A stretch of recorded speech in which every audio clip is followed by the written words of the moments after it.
Hello students, आज अपने इस वीडियो में करेंगे आपके एक्सरसाइज 7.2 का क्वेश्चन नंबर 4, जिसमें हमें फाइंड द रेशो, यानी इस बार हमें इस क्वेश्चन में रेशो निकालना है। जो अपने m1 और m2 होते थे ना, वो हमें फाइंड करने हैं। इन विच लाइन सेगमेंट, कोई लाइन सेगमेंट है जिसके कोऑर्डिनेट्स -3 और 10 है, 6, -8 है, और जो कि डिवाइड करते हैं -1 और 6 को। तो इस क्वेश्चन को एक बार रफली ऐसे समझिए कि ये कोई लाइन सेगमेंट है ना। तो ये पॉइंट आपका ए होता था, ये पॉइंट बी। ए के कोऑर्डिनेट्स -3, 10 दे रखे हैं, वहीं बी के कोऑर्डिनेट्स 6, -8 दे रखे हैं। ओके, इसको डिवाइड करने वाला कोई पॉइंट है, तो वो आपका पॉइंट मान लीजिए यहाँ पर है सपोज। तो यहाँ पर अपन पी लेते थे और पी की वैल्यू क्या मानते थे, एक्स, वाई, जो कि इस बार हमें गिवन है -1 और 6। यानी हमें ये रेशो जो होता था ना m1, ये, और इधर वाला जो रेशो होता था ये वाला m2, इस बार हमें ये फाइंड करना है। हर बार क्या होता था कि बीच वाली जो वैल्यू होती थी पी के एक्स और वाई कोऑर्डिनेट्स, उनको फाइंड करना होता था। इस बार हमें वो गिवन कर दिया, रेशो निकालनी है। तो अपन क्या करेंगे, सेम वही तरीका अपनाएंगे सेक्शन फॉर्मूले की हेल्प से। सबसे पहले अपन रेशो को ही लेट कर लेते हैं कि let the ratio B k/1। ठीक है, अपन ने इसको क्या मान लिया, m1 की वैल्यू k मान ली, m2 की वैल्यू वो 1 मान ली। ओके, तो यहाँ पर अपन ऐसे कुछ भी लेट कर सकते हैं। आप लैम्डा ले सकते हो, और कोई सिंबल लेना चाहते हो वो ले सकते हो, इससे कोई फर्क नहीं पड़ेगा। बस आपको इस तरीके से कुछ रेशो लेट करके चलना है। अब यहाँ लगा देंगे फॉर्मूला आपका जो है यूजिंग सेक्शन फॉर्मूला। ठीक है, जो कि क्या होता है, x, y is equal to में होता है आपका mx प्लस mx और अपॉन में m प्लस m। m के साथ 1 आता है, फिर 2 आता है, नीचे भी 1 आता है, 2 आता है। जब यहाँ 1 आता है तो इधर 2 आ जाता है, यहाँ 2 आता है तो यहाँ 1 आ जाता है। ऐसे ही y के लिए my प्लस my अपॉन में m प्लस m। यहाँ 1 आएगा, यहाँ 2 आएगा, यहाँ 1 आएगा, यहाँ 2 आएगा, यहाँ 1 है तो यहाँ 2 आएगा, यहाँ 1 आ जाएगा। ये हो गया अपना सेक्शन फॉर्मूला। अब इसके अंदर क्या करते हैं, वैल्यू फिल कर देते हैं। तो x की वैल्यू कितनी है, आपको दिख रही है कि p के अंदर ये वाली x होती थी, ये y, यानी ये x की वैल्यू, ये y की वैल्यू है।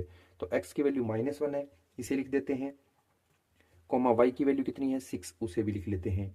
इक्वल्स टू लगाया m1 की वैल्यू, तो m1 की वैल्यू अपनी k रहेगी और m2 की वैल्यू 1 रहेगी। तो m1 की वैल्यू k यहाँ फिल कर दिया। x2 अपना यहाँ से ये वाला जो b की है ये रहेगी x2 और ये रहेगी y2। ऐसे ही ये x1 और ये y1। तो x2 कितना आ गया 6, तो यहाँ पर इंटू में 6 ले लेंगे, प्लस m2 कितना है, m2 भी बताया ना, लेट कर रखा है कि 1 है, और x1 आप a के अंदर से देखिए कितना है -3, तो इंटू में -3 ले लेंगे। अपॉन में m1 और m2 को क्या करना है, ऐड करना है, यानी k और 1 को ऐड कर देंगे तो k प्लस 1 आ जाएगा। सिमिलरली ऐसे ही y एक्सिस के लिए m1 की वैल्यू k है, ये रख लेंगे, इंटू y2 की वैल्यू देखिए कितनी है -8, तो इसे -8 ले लेंगे, प्लस m2 कितना है 1 है, ये ले लेंगे, इंटू y1, यानी a के अकॉर्डिंग y1 की वैल्यू कितनी है 10 है, उसे ले लेंगे। अपॉन में m1 m2 को ऐड करना है, यानी k प्लस 1 लिख लेंगे, क्योंकि रेशो अपन ने यही लेट कर रखी है। ये आ गया अपना। अब यहाँ थोड़ा सा इसको और सिंपल कर लेते हैं, -1, 6। ओके, और इधर से k को 6 से किया तो 6k आ गया, और वहीं 1 को -3 से करवाया -3 आ गया। ओके, और यहाँ पर अपॉन में k प्लस 1 है, उसे एज इट इज लिख लेंगे, कोमा -8 को k से करवाना है, यानी माइनस का 8k आएगा, और वहीं पर 1 को 10 से कराएंगे, प्लस का 10 आ जाएगा। अपॉन में k प्लस 1 है, उसे रहने देते हैं। अब ध्यान से देखिए, ये फर्स्ट वैल्यू जो है ये x एक्सिस के लिए है, और वहीं इसके अंदर ये भी है, ये x एक्सिस के लिए ही है। तो यहाँ पर लिख देंगे नाउ कंपेयरिंग, यहाँ पर इनको कंपेयर कर देते हैं, कंपेयरिंग।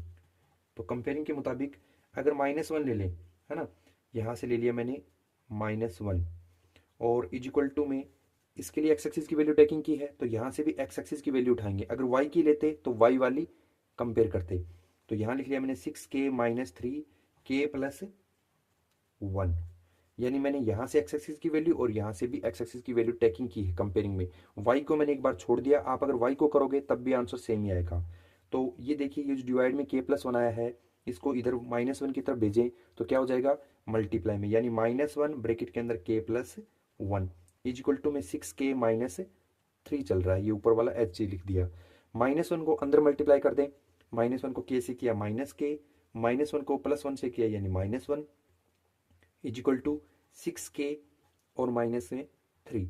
अब क्या करें, कांस्टेंट नंबर को एक साइड कर लो और 6k वालों को एक साइड में कर लो, यानी -k जो इधर है इसको इधर भेज देंगे तो क्या आ जाएगा, ये आ जाएगा 6k और ये माइनस का क्या है तो प्लस का k।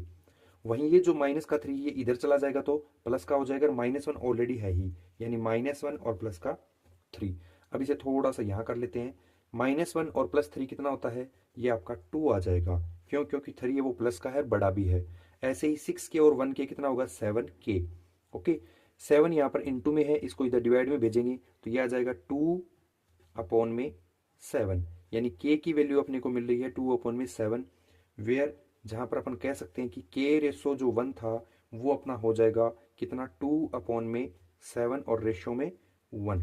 आप इसे सिंपल करना चाहो तो 1 से कोई इफेक्ट पड़ना नहीं, तो k रेशो 1 की वैल्यू आ जाएगी 2/7, यानी कि m1 की वैल्यू आ गई अपनी 2 और m2 की वैल्यू आ जाएगी 7। तो इस तरीके से अपन इस क्वेश्चन को सोल्व कर देंगे। आप अगर y को भी कंपेयर करना चाहो तो कर सकते हो, तब भी आपका सेम आंसर यही आएगा। ओके।